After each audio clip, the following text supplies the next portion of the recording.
안녕하세요. 반갑습니다. 자, 또 진도별 모의고사 들어가네요, 이제. 네, 찬바람 불기 시작하니까 이제 좀 덤비셔야죠, 그죠? 예, 마지막 정리하시면 되고, 뭐, 기본 강의 여러분 열심히 하시고, 또 뭐, 집중 강의 들으신 분도 계시고 하는데, 뭐, 이론적인 이제 토대들, 뭐, 우리가 다 갖고 갈 필요도 없고, 다 갖고 가기도 힘들죠, 그죠? 예, 짧게 공부하는 이제 그 주기 속에서, 뭐, 완벽하게 이제 준비해서 가는 것들은 이제, 애초에 맞지 않은 것 같습니다. 그래서 이제 문제풀이 단계부터 집중하시면서 이제 문제에 관련된 문제를 푸는 데 관련된 어떤 이론이나 뭐 또 정리할 요소들 이런 것들만 잘 챙겨 놓으시면은 그러면 우리 뭐 이수제 시험 통과하시는 데는 큰 문제 없을 거예요.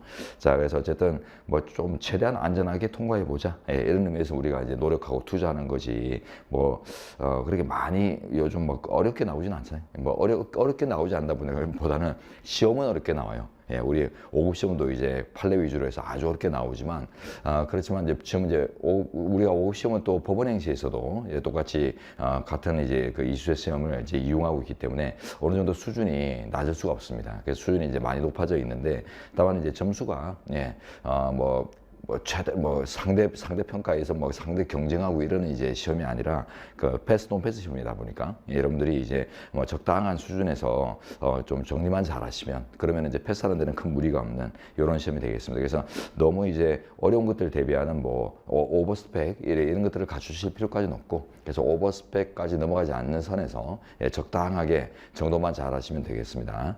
문제로 이제 정도라면 충분하다라고 생각하시고, 뭐 이론서 같은 것들은 이제 뭐 참고서적이고 이론서만 가지고 뭐 탐독을 해가지고 정리하고 이런 것들은 별로 그렇게 의미 있는 시험이 아닐 뿐만 아니라 의미 있는 단계도 아니다라고 생각하거든요.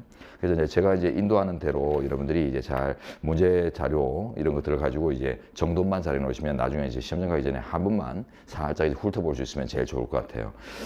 그러기 위해서 이제 꼭 필요한 게 그 헌법 압축정리라고 하는 자료가 주어져 있습니다.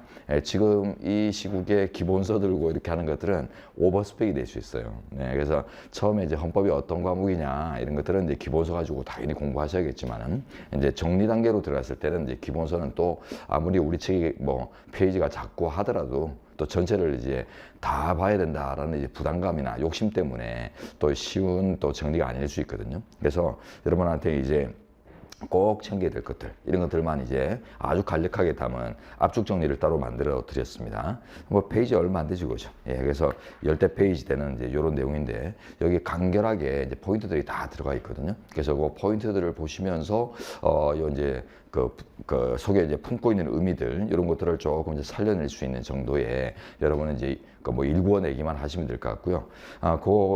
의미들은 또 이제 우리가 기본 문제 자료, 아침이라 좀 씹네요.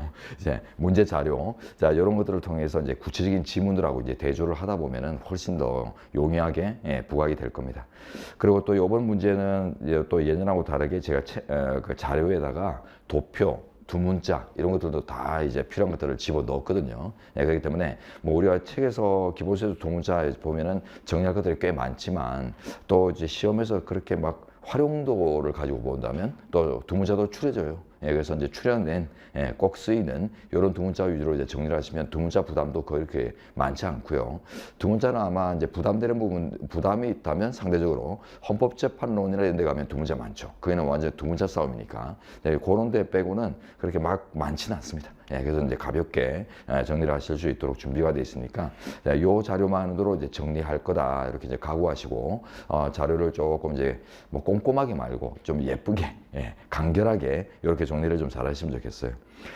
일단 강의는 압축 정리로 이제 그 해당 부분을 이제 개관부터 하겠습니다. 약간 이제 개관하고 그 다음에 이제 개관된 내용으로 이제 인식을 좀 불러일으킨 다음에 문제로 들어가서 이제 구체적인 내용으로 마감하도록 할게요. 자, 여러분 이제 압축 정리 이제 보고 문제 들어가고 압축 정리 보고 문제 들어가고 이럴 테니까 압축 정리를 항상 이제 옆에다가 딱 이렇게 펼쳐 놓으시고 따라오시기 바랍니다. 자, 이제 한번 진행해 보죠. 자, 헌법총론 압축정리 이제 첫 페이지 펼쳐보시고, 헌법과 헌법학, 그리고 이제 대한민국의 구성요소, 그리고 기본 원리, 기본 제도, 요게 이제 기본 방향입니다. 헌법총론이 이제 전부 다인데, 헌법이 이제 나라를 구성하는 법이죠, 그죠? 나라를 이제 조직하는 최고법이다 보니까, 그 헌법이라는 것은 이제 개념부터 시작해서, 이제 헌법의 의미를 분석하고 하는 전체 과정의 어떤 이론 체계들, 헌법 해석, 뭐 이런 방법론들, 네, 그리고 또 헌법이 제작되고 개정되고 이렇게 변동되는 과정에서 이제 나올 수 있는 각종 이제 이론 체계들 이런 것들을 이제 간단하게 들어가보신 다음에 그다음에 이제 대한민국의 구성 요소가 이제 그 제목집에 보면은 국가 3조 소설이라고 써져 있죠. 국민, 영토, 주권이라고 하는 가장 이제 기본적인 세 가지 요소들이 근간을 이루는데, 네, 그런 것들이 이제 우리 헌법 체계에서 어떻게 이제 앉혀져 있고 또 그 관련된 이론들, 예, 책 논점들 이런 것들을 확인합니다. 그리고 이제 기본 원리는 이제 국민법 사문평 해가지고 이제 국민주권부터 평화주의 원리까지 해서 이제 총 6대 원리를 이제 기본으로 삼고 있는데, 이 6대 원리는 그 순서대로입니다. 확립 순서가 국민법 사문평 순서로 이제 확립되고요. 자, 그래서 이제 그 국민주권의 원리가 가장 중심이죠. 이 국민주권 원리가 근간이 되면서 이제 민주주의, 법치주의가 잇따라서 확립되고, 그리고 이제 양차 대전을 겪고 난 이후에 이제 사회국가 원리, 문화국가 원리, 평화국가 원리 이런 이제 현대적 이제 국민주권의 실현을 위한 바탕들, 실현 조건이 되는 이런 원리들이 만들어지거든요. 예, 이런 것들을 이제 차분히 한번 보겠습니다. 오늘은 딱 원리 가지고 다음 회차가 이제 제도부터 들어갑니다. 자, 먼저 헌법과 헌법학. 물론 이제 우리 문제는 제일 처음 나오는 게 관습헌법 문제부터 나올 거예요. 관습헌법부터 나올 텐데, 네, 그거는 이제 문제 들어가서 다시 부각시켜 보고, 그 전에 이제 일반 이제 체계들을 먼저 볼게요.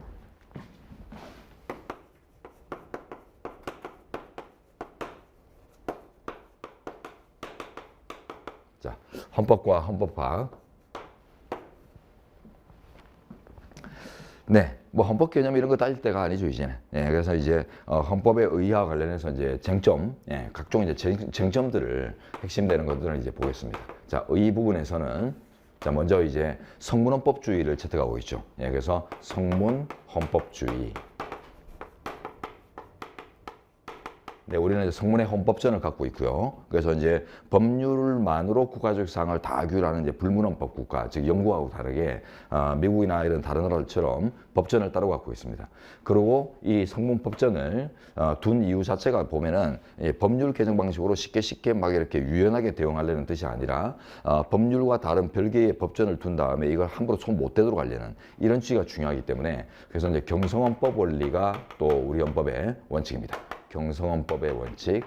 네, 요것 때문에 개헌 절차 이런 것들을 외워야 되죠, 그죠? 예, 제공결투, 포효 뭐 이런 순서도 외워야 되고 구성조서들도 외워야 되는 이유가 법률 개정 방식과 이제 확연히 다르게 훨씬 더 어렵게 돼 있고, 그 취지가 이 성문법전을 함부로 못 바꾸게 하려는 자 이런 이제 태도들이기 때문에 순서를 바꾸거나 순서를 뭐 변동시키거나 이런 것들도 다 금지된다고 보는 이제 이론들이 나오거든요. 요게 이제 기본이고요. 자, 그러면 이제 성문헌법 체계에서 관습헌법도 인정될 수 있겠는가? 요게 이제 논점입니다. 자, 그래서 관습헌법이 인정될 수 있겠는가? 불문헌법. 우리 현재는 인정하고 있죠, 그죠? 예, 그래서 수도 서울이 관습헌법이냐 이런 것들이 이제 문제된 쟁점에서 인정했거든요. 그래서 이제 우리가 이제 그걸 보러 가야 되는데, 이 관습헌법에 이제 인정을 받았던 수도 서울 관습헌법 사건, 즉 신행정 수도법 사건을 이제 분해를 해보겠습니다.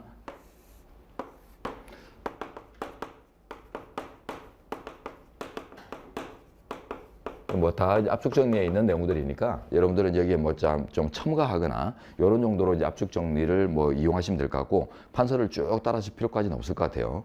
네, 그리고 이제 여러분 그 압축 정리는 막 마음대로 쓰시고 나중에 필요하시면 또 바로 뽑아달라고 해서 이제 다시 새 자료를 갈 수 있으니까. 자, 신행정 수도법 사건에서는 이제 노무현 대통령이 행정 수도를 이제 새로 이제 이전을 하겠다. 서울은 너무 이제 물류와 행정이 집중되는 바람에 지역적인 어떤 이제 불균형을 초래하는 이런 이제 중심에 있다 보니까 최소한의 이제 행정과 경제를 좀 나눠 가지고 행정 수도를 만들어 보겠다. 중정권에. 자, 그래가지고 이제 옮기려고 이제 시도를 했지만은 그때 이제 국민들의 반발도 나오고 막 이러죠, 그죠? 너무 급작스럽다. 그래서 이거 중차대한 계획이기 때문에 100년 대계 아니냐. 그래가지고 이제 차분히 했으면 좋겠는데 자기 임기 내에 끝내려고 하다 보니까 그때 이제 무리수가 있어가지고 여러 가지 사건들이 나오죠. 그래서 뭐 관습헌법을 이제 관습인 수도를 이제 바꾸려고 하는 것들이 법률 개정만으로 되겠는가? 이런 법률을 만들어서 옮기는 게 되겠는가? 헌법 개정을 통해서 국민 투표를 거쳐야 되는 거 아닌가 이런 것들이 막 문제됐고요. 그다음 두 번째가 뭐 또 재신임 국민투표를 또 설정하고 뭐 이랬죠, 그죠? 그러니까 여러분들이 뭐 수도 이전에 반대하시면 저를 싫어하는 걸로 알고 제가 하야할게요. 이렇게 그 재신임 국민투표 제안을 했거든요. 그게 이제 탄핵 사건, 헌법 소원 사건 2건이 이제 만들어지는데 국회 측에서 탄핵 소추하고 우리 국민들도 국민의 기본권인 국민투표권을 대통령이란 작자가 마음대로 이렇게 쓰는 것들이 결국 이제 투표권의 침해다. 이래가지고 이때 헌법소원도 한번 제기했었는데 그거는 아주 저 뒤에 참정권에 가면은 아주 중요한 또 주제를 이루고 있죠. 그래서 여러 가지 사건들이 연계되어 있는 이런 이제 사실관계인데 여기서 이제 결론은 수도 서울의 관습헌법성을 인정했다. 이걸로 이제 골격을 잡고요. 틀을 잡고 자 이제 그 다음은 이제 구성 내용들이 수도를 결정하는 기준이 뭔가 이게 밝혀졌죠. 그래서 한 나라의 수도를 결정, 특히 우리나라의 수도를 결정하는 기준은 의회와 국회와 대통령의 소유이다.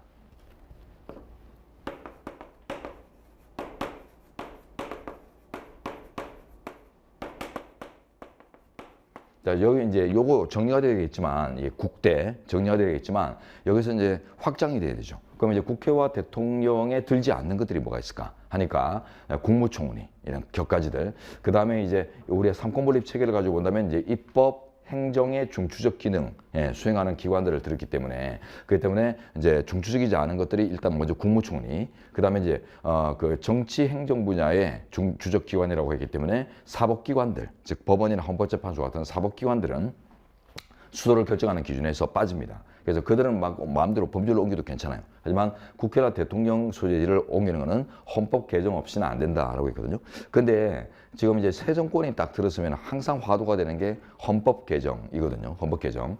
자, 그래서 이제 새 정권들은 나오면은 이제 어쨌든 뭐 새술은 새 부대에 해가지고는 이제 새 나라, 새 방향 이런 것들을 제시하는 측면에서 헌법부터 이제 낡은 헌법부터 개정하자 이런 쟁점들이 이제 이슈가 되기 때문에 그 요번 시험에는 무조건 이제 헌법 개정 절차나 그 헌법 개정과 관련된 각종 판례 법리나 이런 것들은 나올 거다라고 생각하거든요. 그래서 이제 자세하게 정리를 하셔야 됩니다. 자, 그 다음에 이제 관습헌법이다 했을 때 이제 요거는 두 가지 이제 갈래를 가지는데 관습헌법으로 인정받기 위한 요건이 뭐가 있는가? 그래서 이제 관행이 있다고 해서 그게 헌법의 지위를 바로 부여받는 건 아니고 그 지위를 부여받기 위해서 요구되는 게 자, 일단 기본적 사항에 관한 관계국 항명 이런 두 문자 숙지를 하셔야 되고요. 네, 오랜 관행과 계속성, 국민적 합의, 항상성과 명료성, 요 이제 5가지를 요구한다고 했는데 여기서 제일 중요한 거는 요 국입니다. 국민적 합의. 그래서 이제 우리 국민들은 직접 성문의 헌법전을 매개로 해서 헌법을 창설할 수도 있지만은 그러나 이제 관행의 형태로서도 그 헌법을 만들 수 있다. 이런 지문들이 나오거든요. 있다 없다 이런 것들이 그거 이제 대비하시고요.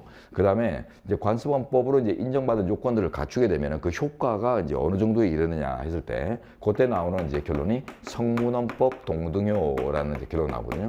성문헌법과 똑같은 효과를 가진다. 자, 이거는 이제 뭘 의미하냐면, 그리고 이제 우리가 지금 관습헌법으로서 수도 서울을 헌재가 인정했다. 근데 문제사는 어떤 사안입니까? 이 수도 서울인 관습헌법을 바꾸려고 하는 거죠.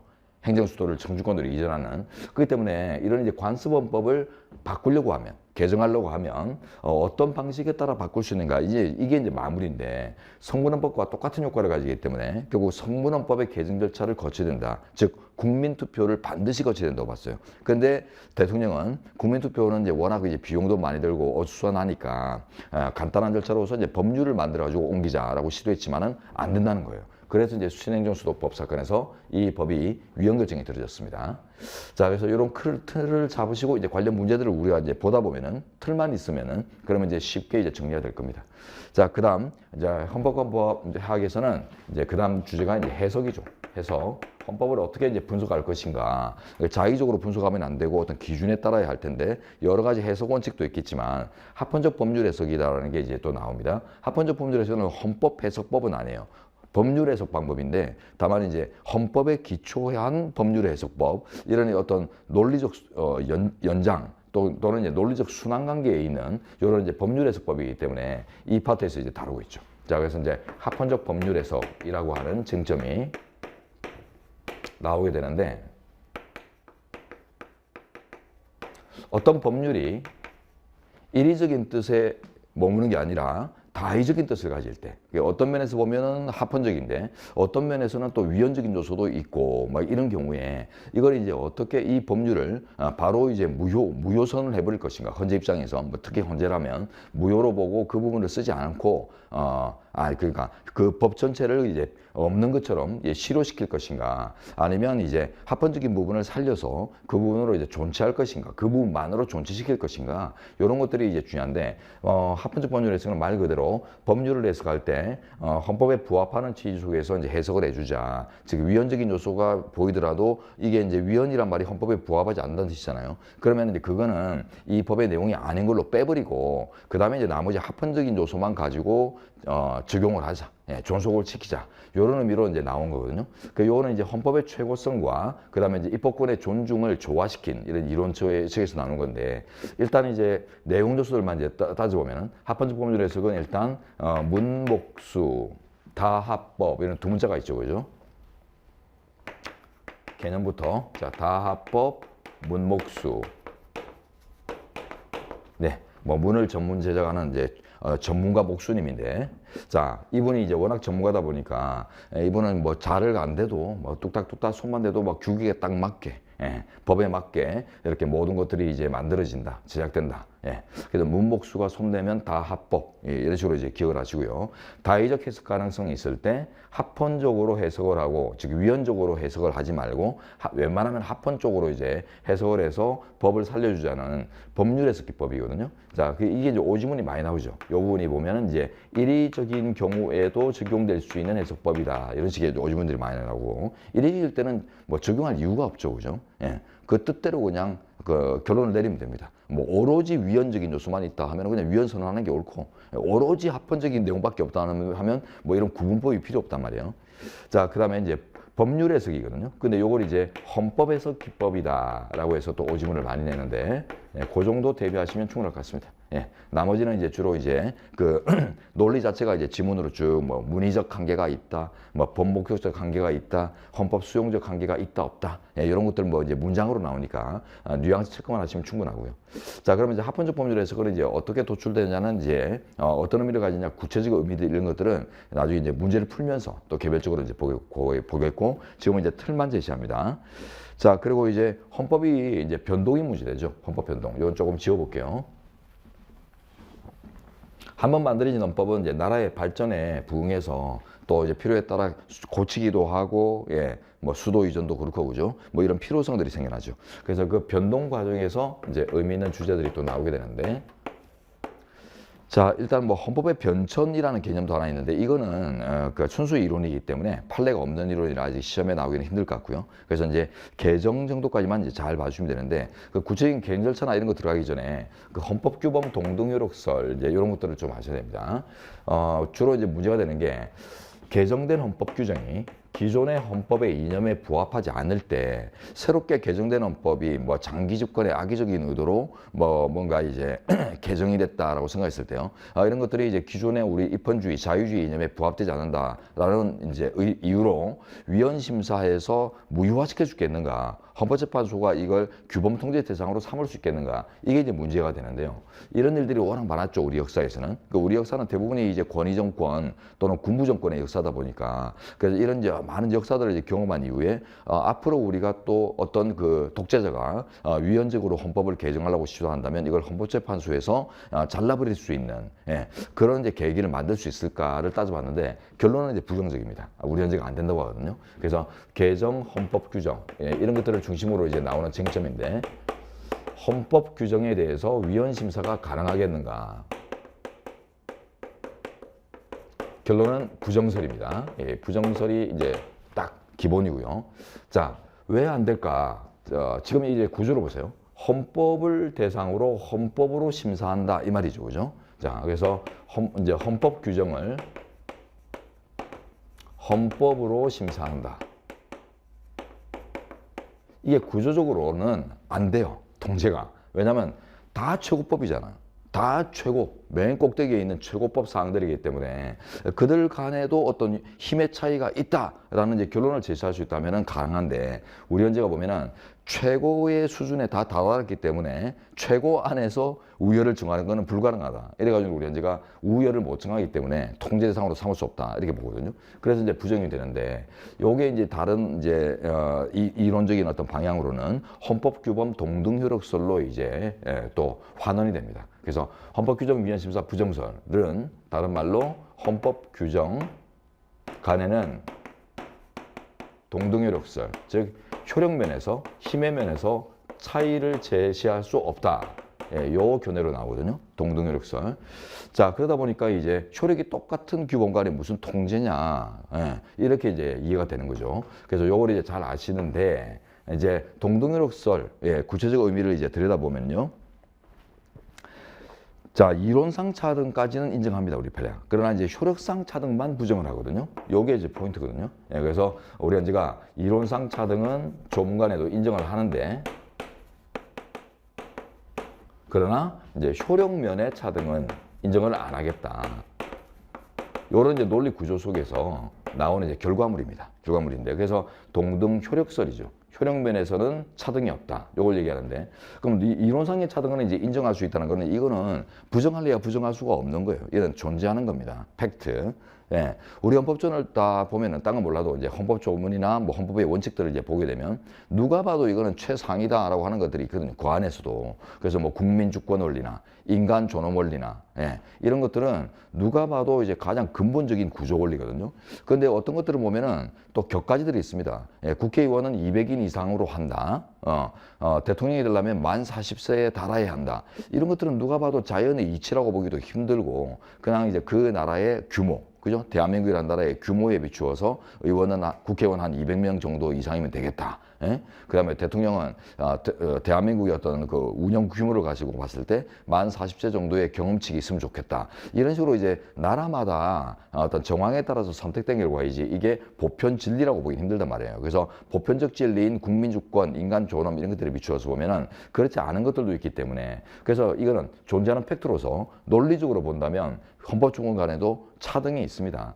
근데 이거는 우리 현재가 헌법의 해석, 즉 통일적인 헌법 해석을 위해서 필요성에서 그쳐야 된다고요. 그래서 헌법도 이제 그 추상적인 조문으로 구성되어 있기 때문에 그 담은 내용이 뭔지를 이제 분석을 해야 되는데, 그런 분석 과정에서 이제 국민주권이나 인간 존엄 같은 이런 근본적 가치들을 중심으로 해서 그에 부합하게 해석을 하는 뭐 이런 약간의 이제 통일적 해석의 기법으로서 이런 이제 논리적으로 이제 우등한 이런 조항들을 이제 찾아내고 하는 것들은 필요하겠지만은, 그 이제 결과물들이 효력상의 차등으로까지 이렇게 발전하는 것들은 불가능하다. 연장선 속에 있지 않다. 이렇게 보는 게 우리 판례거든요. 그래서 이제 결론은 요겁니다. 효력상 차등은 인정할 수 없어서 이제 동등효력설을 취하고, 그렇기 때문에 위헌심사가 부정된다. 요 결론인데, 요거 이제 시험에 요 빠뜨리면 안 돼요. 요 부분이. 이론상 차등은 인정하되 이게 효력상 차등으로 넘어갈 수 없다라는 이제 이 논리적인 발전 구조 있죠. 전개 구조. 그래서 이제 이게 오지문이 많이 나거든요. 그래서 이론상 차등을 인정할 수 없으므로 효력상 차등도 인정이 안 된다. 이런 식으로 하면 틀려요. 또 반대로 이론상 차등을 인정할 수 있는 결과 효력상 차등도 인정돼야 한다. 이런 식으로 동그라미니까 동그라미, X니까 X, 뭐 이런 식으로 이제 넘어갈 수 있는데, 그런 문장들을 이제 잘 구분하셔야 돼요. 그래서 우리 현재는 명확하게 슬래시 나눠버렸습니다. 자, 여기 이제 변동 파트에 있으니 중요한 이제 이론적 결론이고, 그 다음에 이제 헌법을 이제 지켜내는 방법들, 최고법을 지켜내는 이제 방법들은, 장치들은 여러 개 있겠죠. 대표적으로 우리가 딴 건 몰라도 뭐 국가 긴급권 행사니 또 헌법재판이니 이런 것들이 다 헌법 수호 수단 아니에요. 그죠? 얼마 전에 우리가 경험했죠. 그죠? 12.3 계엄과 그 이후에 이어진 뭐 탄핵 재판이나 뭐 이런 일련의 장치들이 보면은 우리 국민들이 미리 의도해서 헌법에 대한 어떤 위반 사항과 또 헌법을 침해하는 것들에 대한 어떤 통제, 이런 장치들을 만들어 놓은 거란 말이죠. 자, 근데 이런 장치들이 어떤 상황에서는 아예 작동을 못하거나 무용지물이 되는 경우들도 있을 수 있습니다. 어떤 경우일까요? 독재자가 자기 힘으로 이걸 다 이제 억압을 시켜버리면 작동 못하게 이제 다운시켜버리면은 이거는 이제 국민들이 만들어놨지만 이용 못하는 경우가 있거든요. 얼마 전에 그 위험한 상황이 있었잖아요. 12.3 계엄에서 국회에 특수부대를 파병을 했잖아요. 만약 국회가 그때 한 발이라도 늦고 우리 시민들의 이제 저항이 제대로 이제 적절하게 이루어지지 못했다면은 그게 지금 그 특수부대 파견이 의도를 달성했다면 그러면 이제 국회 통제권자 그러니까 계엄 해제 요구권을 가지는 계엄 통제권자인 국회가 그 장치가 주어져 있는데도 이제 그 장치를 이제 활용하지 못하는 통제하지 못하는 이런 상황들이 나온단 말이죠. 그런 상황을 이제 대비해서 독재자가 모든 장치를 무력화시켜버리는 이런 상황을 이제 대비해서 마지막으로 논의될 게 저항권이라는 겁니다. 저항권. 그래서 국민이 나라의 주인이기 때문에 주인의 자격에서 이제 마지막으로 발동할 수 있는 이제 권리인데 이 권리는 아주 위험합니다. 왜냐하면 힘이죠, 힘.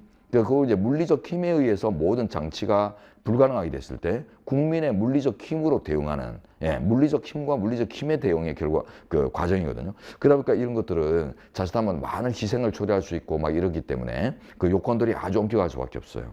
그래서 이제 수회에서는 이제 다른 이제 기존의 장치들은 개별 파트에서 따로 보는 거죠. 뭐 헌법재판소는 헌법재판원 가서 보고, 뭐 국회는 국회 가서 보고, 대통령의 긴급권도 거기 가서 보고 이런 것들이고, 자 여기서 이제 총론에서 볼 거는 이제 궁극적인 수호 수단으로서 이제 저항권을 보게 되는데 이 저항권은 말 그대로 자 궁극적인 헌법 수호 수단입니다.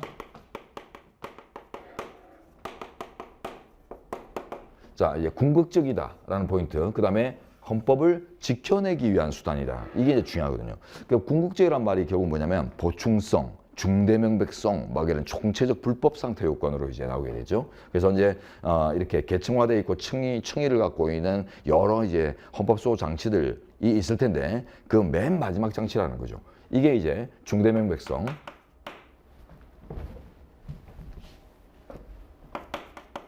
총체적 불법 상태, 자. 요런 상황 요건을 상황적 한계, 요걸 이제 제시하게 되고, 요걸 우리가 이제 좀 더 구체적으로 이제 헌법에 대한 중대하고도 명백한 침해가 있을 것, 그 다음에 최후 수단으로서만 허용될 것, 이런 식으로 중대명백성, 보충성 이런 것들을 이제 제시하거든요. 지문에는 다 나와요. 첫 번째 이런 표현들로 나올 수도 있고, 이런 표현들로 나올 수도 있습니다. 지문 표현들이에요. 자, 그리고 이제 헌법을 수호하는 수단이기 때문에 이게 헌법을 개혁하는 수단이 아닙니다. 기존에 있던 헌법에 대한 침해를 방어하는 이런 수단이지, 그 더 좋게 만들려고, 변화시키려고 하는 이런 수단이 아니거든요. 자, 그래서 이제 뭐 변화시키려면 헌법 개정 이런 거 하면 되는 거고, 그죠? 자, 그래서 이제 헌법 수호 수단이다 보니까 또 이제 나오는 결론이 뭐냐면, 자, 요거는 나중에 저항권 같은 데 보면은 우리 헌재가 그 요건을 인정을 한 번도 안 하고 있는데 그 요건들이 보면은 이제 이 수호, 지켜내는 거다. 요런 개념들하고 이제 관련된 판례도 있어요. 자, 그래서 이제 수호적 수단이지, 이제 소극적인 수단이죠. 그래서 이제 적극적인 목적이나 이런 걸로는 이제 안 된다. 요게 다 이제 판례가 있어요. 판례가.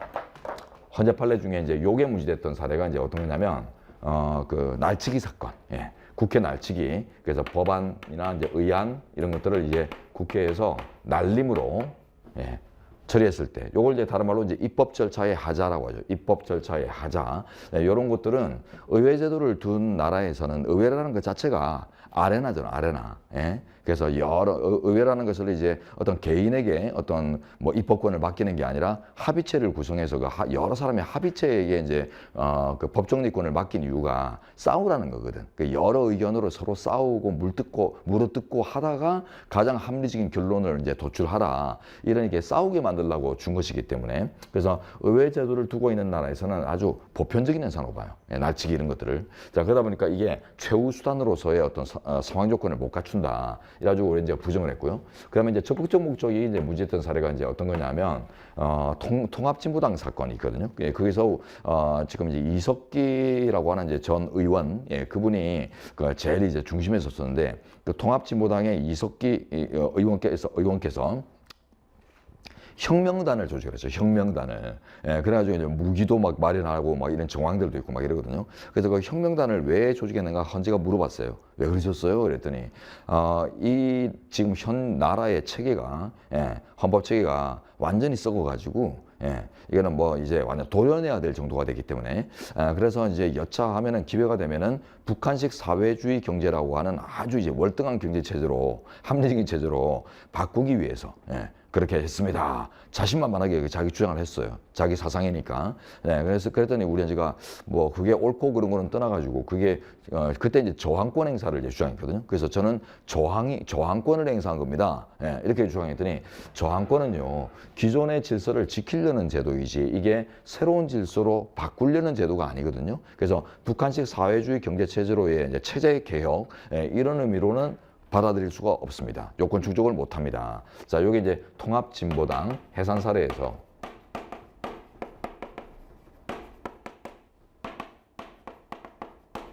나왔던 이제 쟁점입니다. 그래서 우리 현재는 저항권 개념은 인정하는데 개념 자체는 이제 인정을 하고 있는데 다만 그 요건을 충족했다고 이제 받아들인 사례가 한 건도 없어요. 그걸 이제 요 밑에서 이제 정리해 보죠.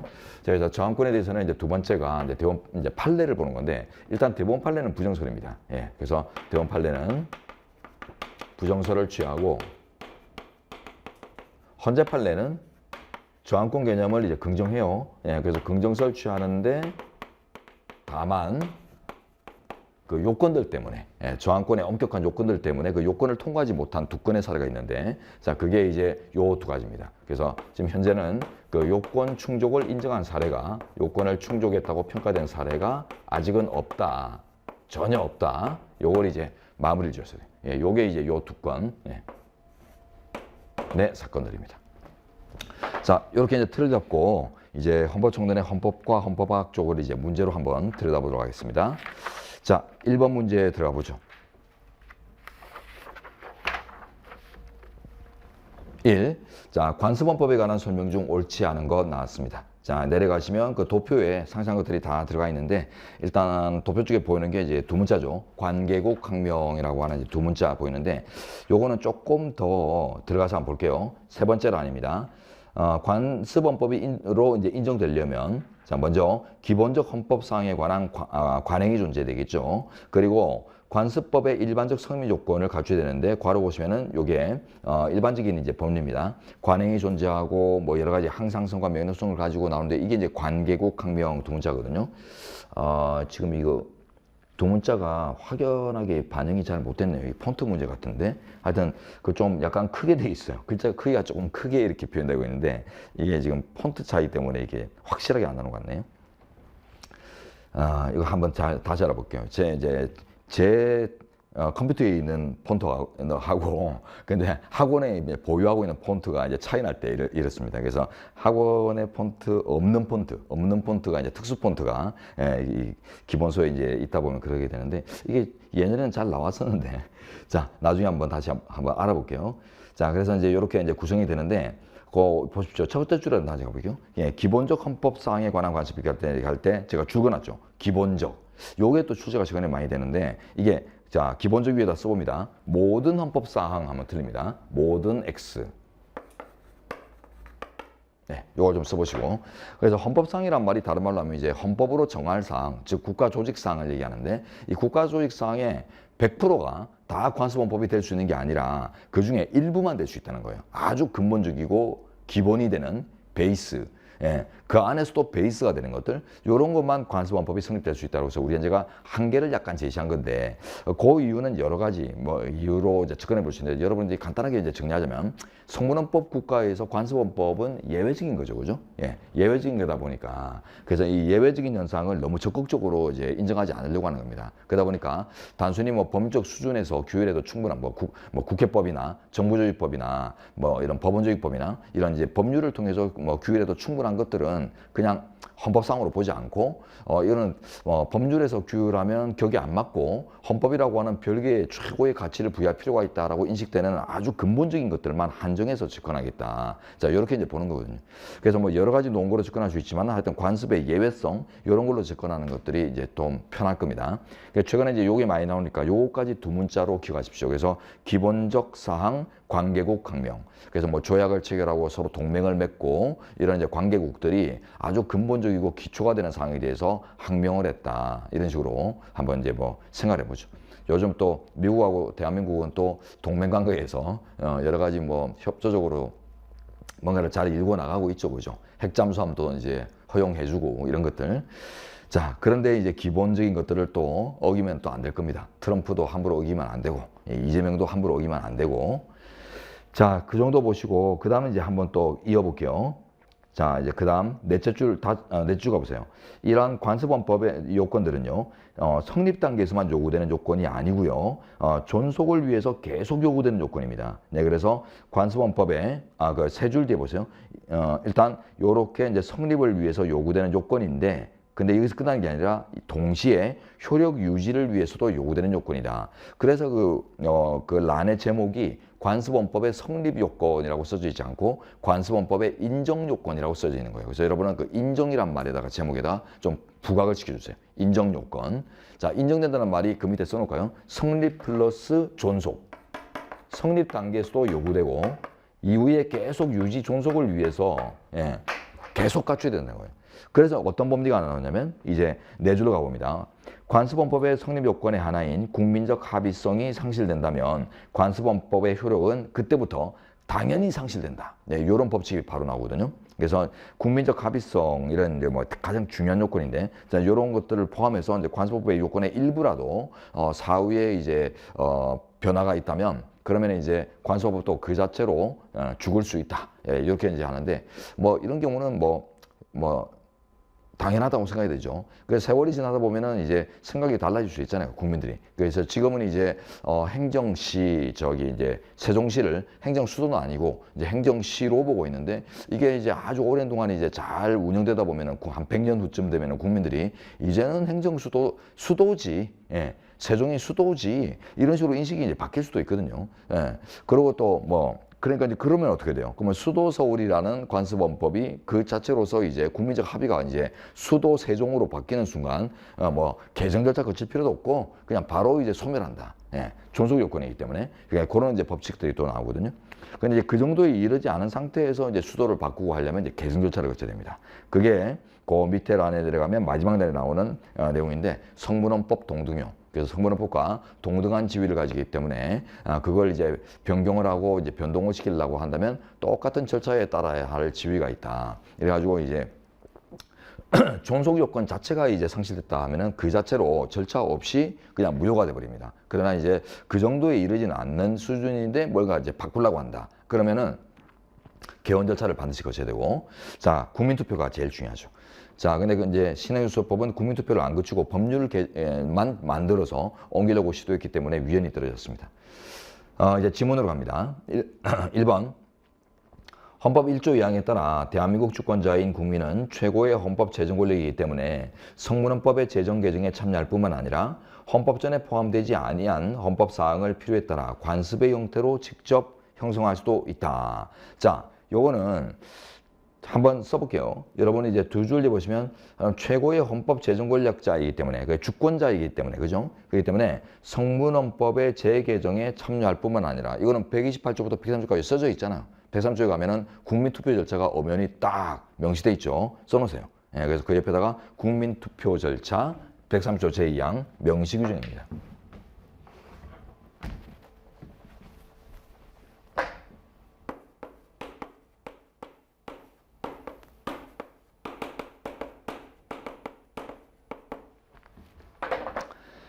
자, 이게 가장 이제 일반적인 국민이 이제 헌법을 이제 만드는 가장 기본적인 방식인데, 근데 우리는 이제 관습헌법을 또 인정했잖아요. 관습도 성립될 수 있다 하면서 그때 요건 중에 제가 제일 중요한 게 국민적 합의 요건이다. 체크 포인트를 넣어드리는데요. 그게 이제 그 다음 내용입니다. 그래서 세 줄에 보시면 뿐만 아니라 헌법전에 포함되지 아니한 헌법 사항을 필요에 따라 관습의 형태로 직접 형성할 수 있다. 직접 형성한다고 하죠, 그죠? 의회가 대신해서 대통령이 대신해서 이런 대표기관들이 대신해서 하는 게 아니라 국민이 직접 형성할 수 있다라고 하는데 이 표현이 뭐냐면 자 써보세요. 아까 이제 관습헌법의 요건 중에 국민적 합의 요건입니다. 예, 그래서 국민적 합의, 국민의 결단이라고 하는 자 관습헌법의 인정 요건.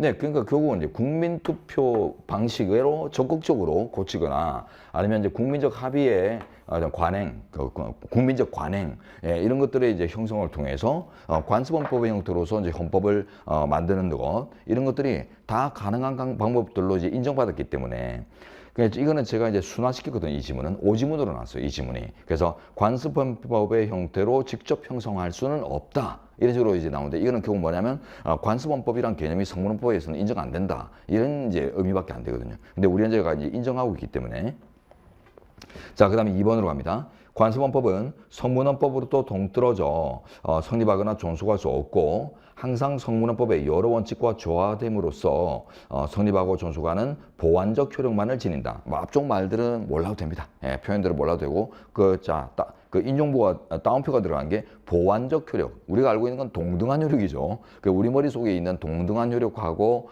논리적으로 부합되기 힘든 이런 이제 구조이기 때문에 이거는 이제 전효숙제 방안의 반대 의견인데요. 예, 틀렸습니다. 자, 다음 3번.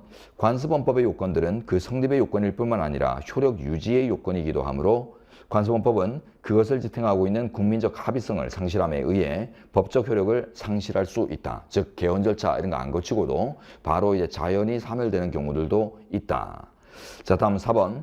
국무총리의 소재지는 헌법적으로 중요한 기본적 사항이라 보기 어렵고 나아가 이러한 규범이 존재한다는 국민적 의식이 형성되는지조차 명확하지 않으므로 대통령과 국무총리가 서울이라는 하나의 도시에 소재하고 있어야 한다는 관습헌법의 존재를 인정할 수 없다. 네, 국무총리는 아까 이제 수도 결정 기준이 아니라고 했죠, 그죠? 그러니까 국무총리가 대통령과 같은 곳에 있어야 된다.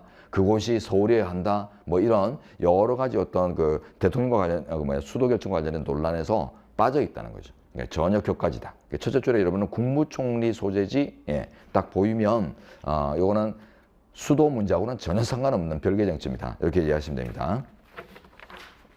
자, 이제 2번으로 가보죠.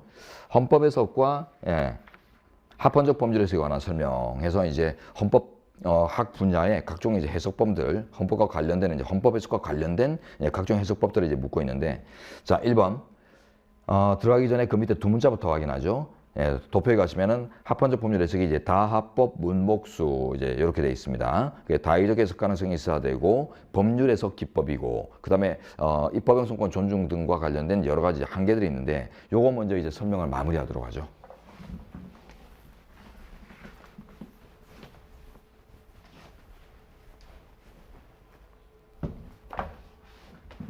자, 합헌적 법률 해석의 이제 한계 법칙이 이제 세 가지가 문목수 이게 이제 어떻게 도출되는 걸 이제 한번 마지막으로 보죠. 자, 헌법의 최고성. 헌법은 한 나라의 최고법이다. 라는 이제 뜰 안에서 입법권자의 형성권을 최대한 존중해주자. 예, 이런 뜻으로 이제 만들어진 게 합헌적 법률 해석법이거든요. 그래서 입법권의 존중.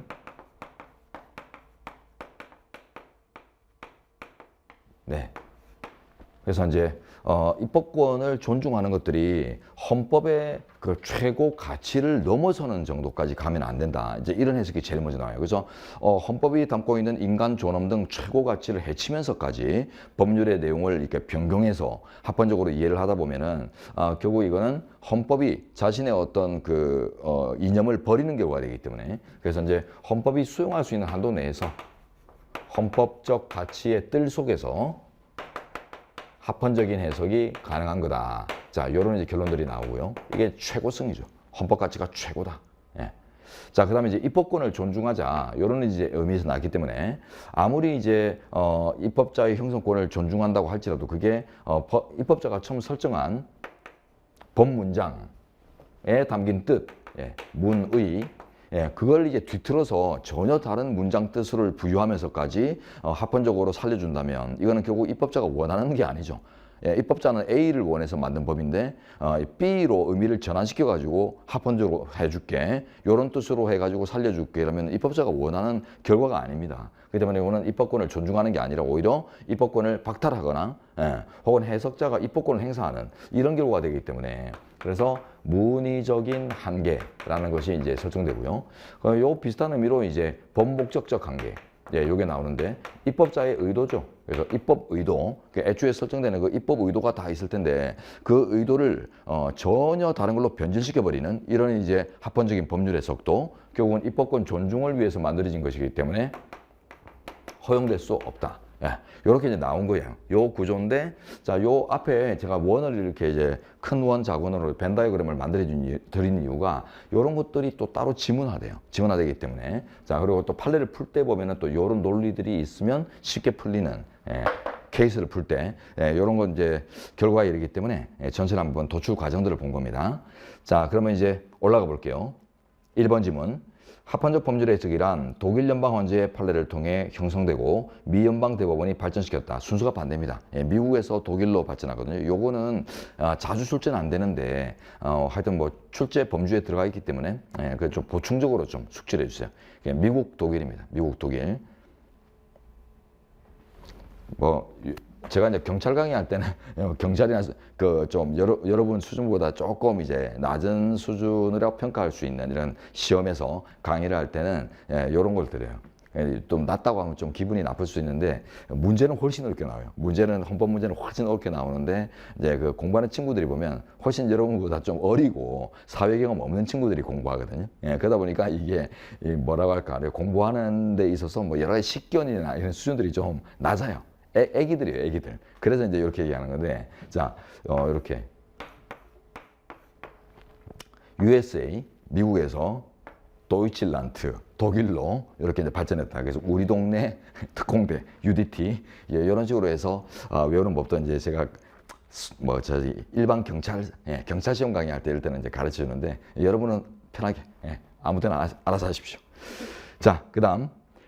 세 줄로 가시면은 이미 틀렸죠, 그죠? 순서가 바뀌었고, 자, 세 줄로 가시면 일견, 자, 위헌적으로 보이는 법률 조항이라도 그것이 헌법 정신에 합치되는 것으로 해석될 여지가 있는 한 이를 위헌으로 판단해서는 안 된다는 헌법 해석의 지침 또는 헌법 해석 기법을 말한다. 자, 그래서 다의적 해석 가능성이 있을 때 웬만하면 합헌적인 방향으로 해석을 해서 살려주자라는 이제 그런 의미까지는 좋았는데 마지막 줄이 또 틀렸죠.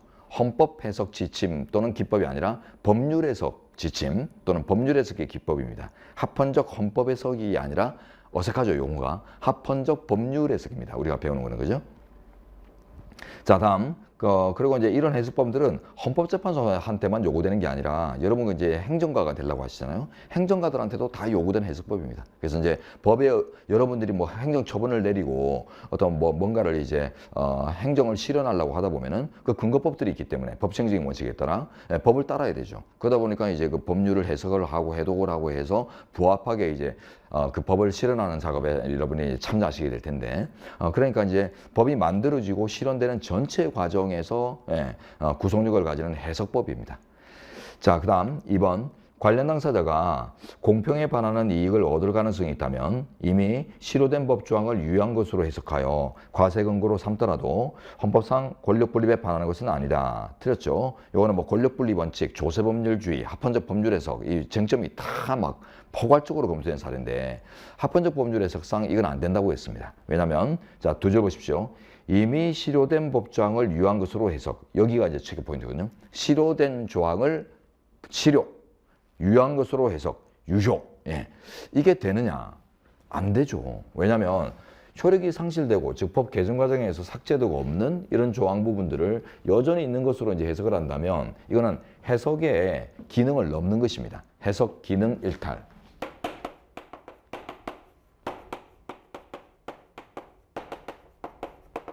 해석이라는 것이 존재하는 법의 의미를 분석하는 거죠. 법의 의미 분석.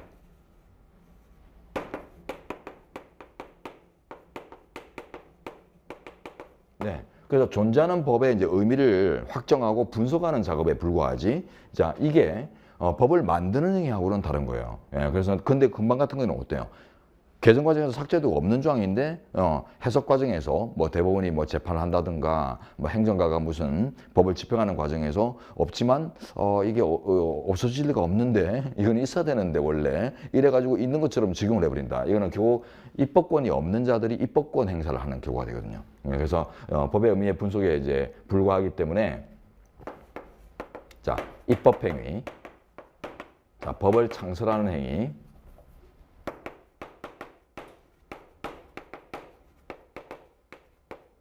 네, 이 정도로 넘어가면 안 되는 거예요. 그러니까 우리 현재가 이미 실효되고 없는데 그 실효된 이유가 실수로 없어지는지 뭘 없애는지 따질 필요 없이 개정으로 이제 삭제되고 없는 조항인데 그걸 여전히 있는 것으로 이제 해석을 하는 것은 이거는 결국 이제 입법자가 담당해야 될 입법행위 영역이지 해석자가 담당할 영역을 넘어선 것이다. 이렇게 봐서 어떤 이제 근거로도 될 수 없다라고 했는데 자 그게 뭐 다른 말로는 또 권력 분립 이런 표현도 나올 수 있는 거예요. 이 합헌적 법률 해석이라는 게 아까 입법권 존중 즉 권력 분립 정신에 기반을 두거든요. 자, 그 다음 3번으로 갑니다. 헌법규범은 법률의 해석 기준이 되므로 하나의 법률 조항에 대해 그 문헌상 위헌적인 해석과 합헌적 해석의 가능성이 모두 열려 있는지 여부와 상관없이 틀렸죠. 다의적 해석 가능성과 상관없이 할 수 있다. 이미 이제 딱 포인트가 잡혔어요. 자, 그래서 다의적 해석 가능성을 전제로 한 해석법이기 때문에 일의적일 때는 법의 내용이 일의적일 때는 적용되지 않는 원칙입니다. 그래서 맨 마지막에 합헌적 법률 해석이 요구되지 않는다라고 해야 이제 맞는 말입니다. 다음 4번. 헌법재판소의 헌법 해석은 헌법이 내포하고 있는 특정한 가치를 탐색 확인하고 이를 규범적으로 관찰하는 자금위조에 비추어 헌재가 행하는 구체적 규범 통제의 심사 기준은 원칙적으로 헌법 재판을 할 당시에 규범적 효력을 가지는 헌법이어야 한다. 네, 요거는 이제 옳은 지문, 틀린 지문 다 나와 있어요. 기출. 마지막 두 줄 뒤에 가시면 아니다. 세 줄 뒤에 가시면 헌법 재판을 할 당시 여기 줄여놓으세요. 여기 이제 오지문은 어떻게 나오냐면 법률 제정 당시 유효한 법을 기준으로 한다. 이렇게 해서 오지문 나오거든요. 그래서 법률 제정 당시라는 말을 쓰게 되면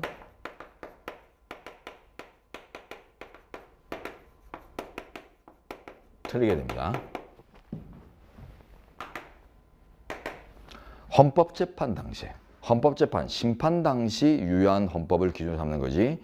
그 심판의 대상, 그죠? 문제거리를 만든 그 대상이 탄생할 때 그때 있었던 헌법을 기준으로 하지 않는다. 자, 이게 이제 무슨 말인가 하면 헌법재판이나 이제 모든 재판이다 그런데 헌법재판 같은 경우는 이제 결국 모든 재판이 똑같지만 그 시대적 과업, 즉 시대 정신을 확인하는 과업이다 이렇게 평가하거든요. 그래서 이제 당 시대, 당의 심판 당시에 그 당의 시대에 국민들의 어떤 의지나 감정이 어떠한 것인가 이런 것들을 이제 기준으로 삼아서 지금 현재 이 제도를 유지할까 말까 이런 걸 따지는 장치이지 그 과거에 있었던 제도를 그 당시 헌법에 따르면 맞네요 이런 이제 선언을 하는 기구가 아니거든요. 그렇기 때문에 그 당대의 시대 정신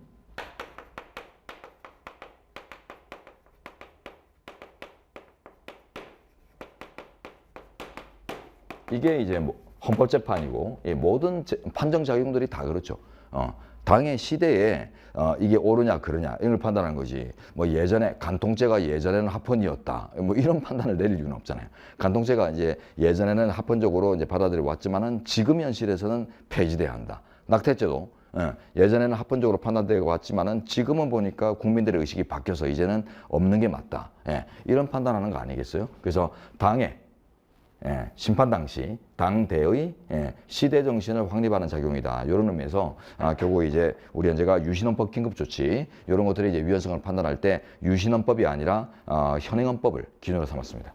그러면 이제 법률이 나왔는데 무슨 유신헌법이 또 뭐지? 이를 연결할 수 있는데 여러분 이제 통치구조 배우면 국가 긴급권 조항에서 긴급명령과 긴급재정경제 명령은 우리 헌법전에 법률의 효력을 가지도록 명시되어 있거든요. 그래서 긴급할 때 대통령은 법률의 효력을 가지는 명령을 발할 수 있다. 그래서 이제 그게 실질적 의미의 법률로 평가됩니다. 근데 이거는 이제 긴급조치, 이것도 이제 마찬가지거든요. 그래서 유신헌법상 긴급조치,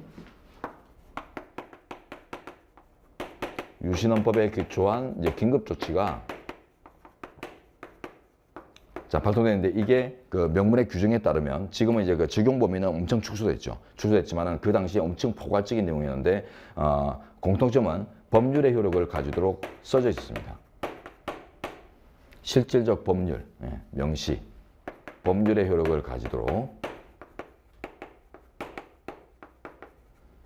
네, 명시가 돼 있었고, 자, 요게 이제 사후에 이제 재심 재판이 열리고 막 정권이 바뀌고 나서 나 억울하다 재심 사유를 이제 주장해서 재심이 열리고 막 하죠. 네, 그 과정에서 이제 위헌 재청이 되고 이래가지고 헌재가 이 유신헌법을 들여다보는데 그때 이제 현행헌법상 요게 이제 위헌인지 아닌지 요거를 이제 판단하는 거예요. 그래서 현행헌법의 이념에 비추볼 때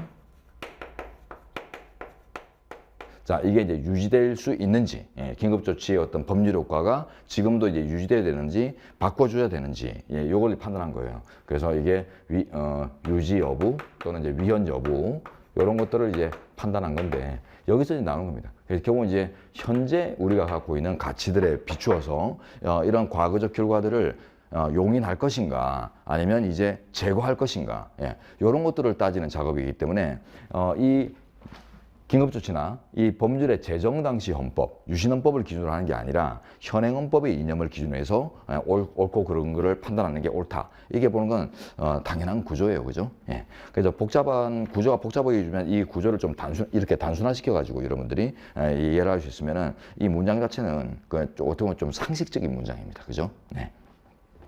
자, 그 다음에 이제 3번으로 가시면 개별헌법 규정의 위헌심사 가능성 나는데요. 자, 요거 보자. 여러분 이제 첫째 시간 그 시험 푸시느라고 수고 많으시기 때문에 조금 빨리 휴식을 취하는 게 좋을 것 같아요. 그래서 휴식 좀 취하고 진행하겠습니다. 첫째 시간은 한 15분 쉬죠. 둘째 시간 쉴 때는 한 10분 정도 쉬고 15분 휴식하겠습니다.